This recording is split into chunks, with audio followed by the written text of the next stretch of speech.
Hi hello नमस्कार, कैसे हैं आप सभी लोग। आप सभी का स्वागत है आपके अपने YouTube channel class 24 out Rajasthan पर। जैसे कि आप सभी देख पा रहे हैं कि जूनियर अकाउंटेंट बड़ा मतलब सभी भागम भाग में लगे हुए हैं। अच्छी सारी वैकेंसीज हैं, काफ़ी सारी। जो 15 जिलों के लिए जो अलग से नोटिफिकेशन जारी हुआ था उसमें भी काफ़ी सारे पद दिए गए हैं। तो यहाँ से ये चीज़ तो है कि हम पढ़ तो रहे हैं, पढ़ तो सभी रहे हैं। पढ़ाई तो सीईटी में भी की थी पर नंबर ज़्यादा नहीं है पाए। तो जो उस बैकग्राउंड से थे, जो पहले ही आर्ट्स बैकग्राउंड से थे या ज़्यादा तैयारी कर रहे थे, उनके सीईटी में नंबर थोड़े ज़्यादा हैं। जो कॉमर्स बैकग्राउंड से थे वो इतना नहीं पढ़ पाए। मैनिमोर जो भी बातें थी वो सब बातें पहले हो चुकी हैं। यहां पर बात है कि गुरुजी अकाउंट्स, क्योंकि अकाउंट्स ऐसा सब्जेक्ट है, कल मैंने जब आपको बताया तो मैंने आपको 3 सब्जेक्ट पर फोकस करने को कहा था। राजस्थान सेवा नियम RSR, general finance and account rule GF and R, और आपका ऑडिटिंग, कि ये 3 ऐसे मेजर सब्जेक्ट हैं जहां से आप 75 के 75 क्वेश्चन सही कर सकते हैं। पर क्या अकाउंट्स में भी सर ऐसा ही है कि अकाउंट्स में भी अगर हम 75 के 75 क्वेश्चन सही कर लें तो हो सकता है हम उस भीड़ से थोड़ा आगे चले जाएं और हमारा सिलेक्शन का जो क्राइटेरिया है वो एक सुनिश्चित मोड पर पहुंच जाए। बिल्कुल दोस्तों, ऐसा हो सकता है, इसमें कोई डाउट नहीं है कि आप अगर पढ़ाई कर रहे हैं तो बिल्कुल वास्तव में आपके नंबर ज्यादा आ सकते हैं। अकाउंट्स कोई इतना टफ विषय नहीं है, पर फिर भी चलो उसको हम कुछ मतलब पार्ट्स में बांटने की कोशिश करते हैं ताकि आपको किसी प्रकार की कोई समस्या ना हो। अब देखिए अकाउंट्स में किस प्रकार कैसे पढ़े, क्या पढ़ना चाहिए क्या नहीं पढ़ना चाहिए, उन सब की हम यहां पर चर्चा करते हैं। ये आपका अकाउंट्स का सिलेबस है, ठीक है। इसमें देखो पहला बिंदु यहां दिया गया है, meaning, nature, function and usefulness, types of accounting, accounting education equations, generally except accounting principles, concept and conversion. Full theory है। क्या है? फुल थ्योरी है। कोई भी आपको यहां पर प्रैक्टिकल देखने की आवश्यकता नहीं है।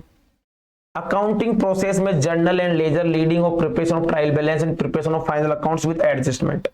तो preparation of final accounts with adjustment ये थोड़ा टफ पार्ट है, परंतु आप journal, ledger, leading and preparation of trial balance, सीधा सा बैलेंस है। ट्रायल बैलेंस में क्लोजिंग स्टॉक को दिखाया गया है तो कहां बताया जाएगा, ठीक है। ट्रायल बैलेंस में क्या होता है, खातों के दोनों पक्षों का मिलान दिखाया जाता है या क्या दिखाया जाता है। थ्योरी है, बिल्कुल यहां पर थ्योरेटिकल पार्ट है, कंप्लीटली थ्योरेटिकल पार्ट है। बैंक रिकंसिलिएशन स्टेटमेंट, अगर इसका प्रैक्टिकल क्वेश्चन आता है तो थोड़ा दिक्कत देगा, पर यहां से आपको 2 से 3 क्वेश्चन देखने को मिलेंगे, जिसमें से ये मानो आपके 1 क्वेश्चन प्रैक्टिकल और 2 क्वेश्चन थ्योरी के आएंगे। तो केवल जो थ्योरी वाला पार्ट है वही आपको यहां पर देखना है, प्रैक्टिकल को छोड़ दो।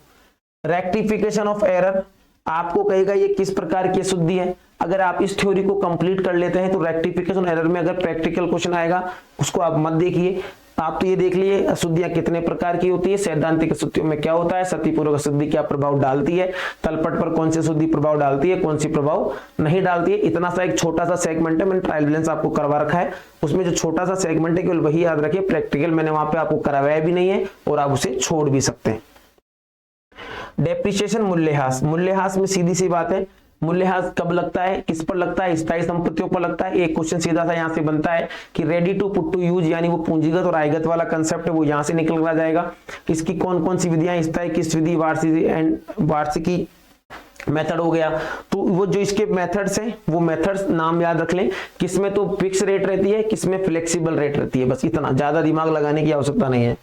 Received and payment account, the income and expenditure account, the balance sheet, ये वैसे मैंने करवाया है पर इसकी थ्योरी भी आपको थोड़ी डिफिकल्ट देखने को मिलेगी कि साहब ये कहां पर जाएगा, ये कहां पर जाएगा, तो इस चैप्टर को आप इग्नोर मार सकते हैं। Single entry system, preparation of accounts for incomplete records, ये कर लेना। पार्टनरशिप में कंप्लीट थ्योरी है, कंप्लीट थ्योरी वाला पोर्शन है वो आपको देखना है, प्रैक्टिकल मत देखना। एक क्वेश्चन सीधा सा आएगा जो मैंने आपको प्रैक्टिकल के तौर पे करवाया भी है और मैं भविष्य में आपको करवा भी दूंगा कि 2 साझेदार बराबर में लाभ बांटते हैं, तीसरे को इतने के लिए पार्टनरशिप दी। अब बताओ स्वयं, एक तो खुद साझेदार उसकी जिम्मेदारी लेता है, एक पूरी फर्म उसकी जिम्मेदारी लेती है, तो किस प्रकार वो रेशो बटेगा, एक वो क्वेश्चन फिक्स्ड है, वो याद रखना। और एक ये जो है ना इंश्योरेंस क्लेम, ये 9 नंबर का चैप्टर है ना, यहाँ से 2 से 3 क्वेश्चन बनेंगे और फुल्ली थ्योरेटिकल है, ज्यादा दिमाग नहीं लगाना है और ये चैप्टर आपको अच्छे से तैयार करके जाना है। एक बेसिक से क्वेश्चन, एक क्वेश्चन आपको ये भी देखने को मिलेगा, आप एग्जाम्पल में देख सकते हैं, मेरी बात आपको याद आएगी। एक ड्राइंग वाला क्वेश्चन मिलेगा, स्वामी ने माल निकाला, स्वामी ने पैसा निकाला, वो सारी चीजें। इनके जो प्रैक्टिकल क्वेश्चन है, इनका जो स्टेप बाय स्टेप जितने भी क्वेश्चन है वो मैं आपको यहाँ पर करवा दूंगा, तो आपको वहां पर भी चिंता लेने की आवश्यकता नहीं है। तो आपको केवल अकाउंट्स में थ्योरेटिकल पार्ट है, मैंने आपको पूरा पढ़ाया है। जहां जहां पर मैंने आपको थ्योरी पढ़ाई है वो मैंने आपको लगभग कंप्लीटली थ्योरी ही पढ़ाई है, तो वो कंप्लीट थ्योरी आपको पढ़नी है। उन इस वीडियोस को आप 1.25 या 1.5 की स्पीड पर कर आगे बढ़ा लें, ठीक है। तो घबराने की आवश्यकता नहीं है, बहुत सिंपल है। इसमें अगर आप थ्योरेटिकल पार्ट भी कंप्लीट करके जाते हैं जो मैंने आपको पढ़ाया है, 25 में से ये मान लो आप 20 से 21 क्वेश्चन यहां पर सही कर आने वाले हैं। कितने? 20 से 21 क्वेश्चन। तो नहीं करने से तो बेहतर है कि हम थोड़ा सा एफर्ट मान लें, और एफर्ट मानने के साथ अगर हमारे 20 क्वेश्चन भी सही हो रहे हैं तो ठीक है, हम 60 नंबर का स्कोर गेन कर रहे हैं। तो मेरे साथियों, ऐसी आपकी कोई भी समस्या हो किसी भी सब्जेक्ट में या किसी भी प्रकार से कोई टॉपिक समझ में नहीं आ रहा हो, वीडियो के नीचे कमेंट कर दीजिएगा, उस पर एक अच्छा इवेंट बना देंगे और उसके लिए आप उसमें कैसे और ज्यादा स्मार्टनेस हो सकते हैं उसकी भी बात हम यहाँ पर प्रारंभ कर लेंगे। तो आज के लिए इतना ही। हंसते खेलते मुस्कुराते रहें। चैनल पर नए हैं तो चैनल को सब्सक्राइब जरूर करें और बेल आइकन जरूर दबाइएगा ताकि आपको प्रत्येक इंफॉर्मेशन समय पर मिल सके। धन्यवाद साथियों, राम राम।